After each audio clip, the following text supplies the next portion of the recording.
tiens à remercier le président Traoré pour l'accueil chaleureux qui a été réservé à ma personne et à la délégation qui m'accompagne.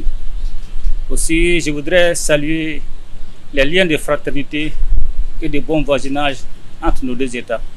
Le Burkina et le Mali, nous sommes non seulement liés par la géographie, la culture, mais surtout par les défis.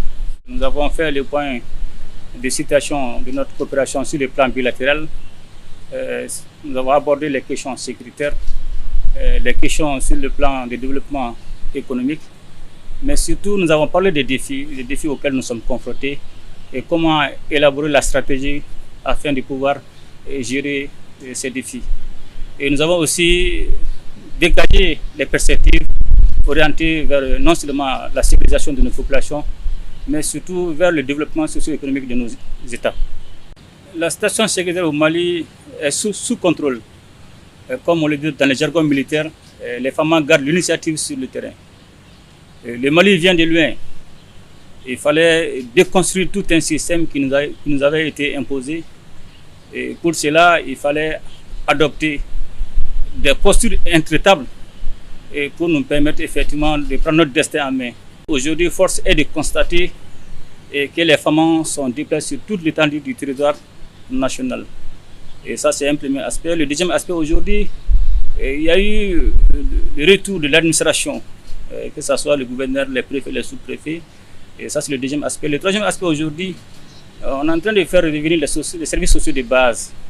Et on est parvenu aujourd'hui à organiser et à sécuriser les grandes activités, notamment le référendum pour la nouvelle constitution, mais surtout le dialogue intermalien aujourd'hui qui s'est déroulé sur toute l'étendue du territoire national. Et cela a été sécurisé par les femmes. Il y a à peu près 10 ans de cela, ce n'était pas possible. Aujourd'hui, on évolue en autonome. Au-delà de ça, les actions offensives sont menées en longueur de la journée. Et il y a eu beaucoup de destruction de bases logistiques des groupes terroristes. Il y a eu beaucoup de neutralisation des leaders terroristes, dont le récent est Igo, qui est l'ennemi de l'État islamique au Sahel. Mais surtout aujourd'hui, c'est la reddition de beaucoup de terroristes. Même pas plus tard qu'hier, il y a eu des terroristes qui ont déposé leurs armes.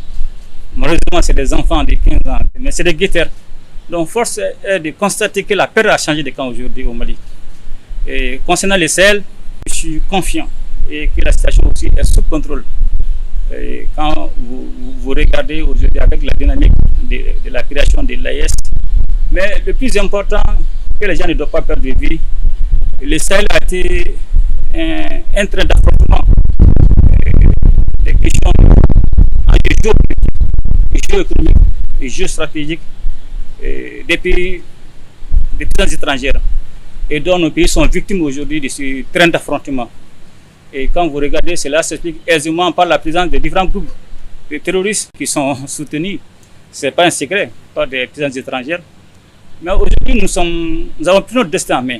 Et quand nous avons compris cela, le Mali, le Niger, le Burkina, nous avons décidé de prendre notre destin en main. Nous avons décidé de sortir dans des partenaires de façade. Nous avons décidé de quitter les partenaires non efficaces et nous sommes orientés aujourd'hui vers des partenaires sincères tels que la Russie, la Chine, la Turquie.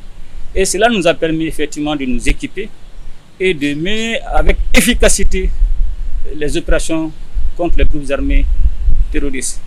Et dans le cadre de la création de l'AES aujourd'hui, on a une très bonne dynamique au sein de nos trois États. Et cette dynamique nous permet aujourd'hui de mener des opérations de façon conjointe. Il y a eu beaucoup de neutralisation des groupes terroristes, beaucoup de bases ont été détruites. Donc pour vous dire qu'aujourd'hui, c'est vrai qu'il va toujours y avoir cette délation, cette communication que j'appelle le terrorisme informationnel-médiatique, qui va essayer toujours de nuire à nos activités, à nos succès. Mais cette situation est sous contrôle. Parce qu'aujourd'hui, nous menons nos opérations sans pression et sans pourtant demander la permission à qui que ce soit. Et cela avec des résultats escomptés. Donc je pense qu'aujourd'hui, la situation dans les Sahel est stable. Mais il va toujours y avoir des incidents parce qu'il n'y a pas de sécurité à 100%. Cette coopération sur le plan sécuritaire avec le Burkina s'est beaucoup améliorée et renforcée avec l'arrivée du président Traoré. Aujourd'hui, cette coopération se situe à 3 niveaux. D'abord, le premier volet, ça c'est le volet de la formation. Nous menons des formations conjointes entre nos deux États en vue de renforcer nos capacités opérationnelles, que ce soit terrestre ou aérienne. Aussi, il y a le volet partage de renseignements entre nos différents services de renseignement. Mais aussi, il y a la mutualisation de nos moyens. L'une des difficultés dans le cadre de la lutte contre le terrorisme, ça c'est d'abord il y a la porosité des frontières, mais la difficulté principale, ça c'est le droit de poursuite. Mais aujourd'hui, ce droit de poursuite, c'est un acquis au niveau de nos États. Et aujourd'hui, le Burkina est autorisé à mener des opérations, à poursuivre les terroristes sur le territoire malien.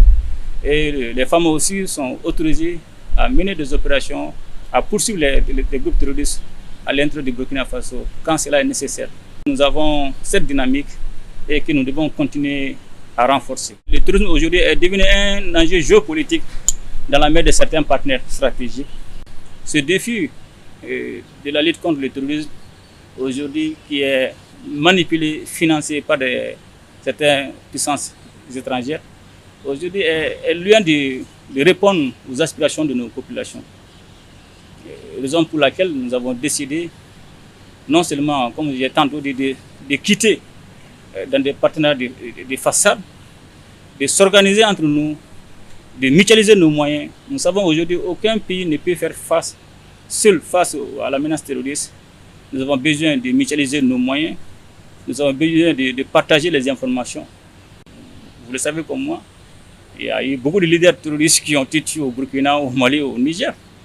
Et dont le plus récent est Igo, qui a été recherché par l'armée américaine. Mais aujourd'hui, nous sommes parvenus à neutraliser avec succès. Donc c'est pour dire aujourd'hui, nos destins sont liés et on a pris un chemin de non-retour, que cela soit clair.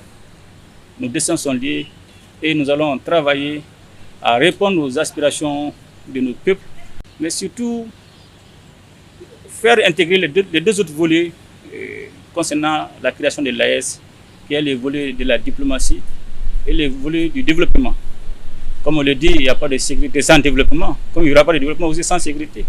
Donc le plus important pour nous, effectivement, de sécuriser et de développer pour que nous puissions vraiment répondre aux aspirations de nos différents peuples.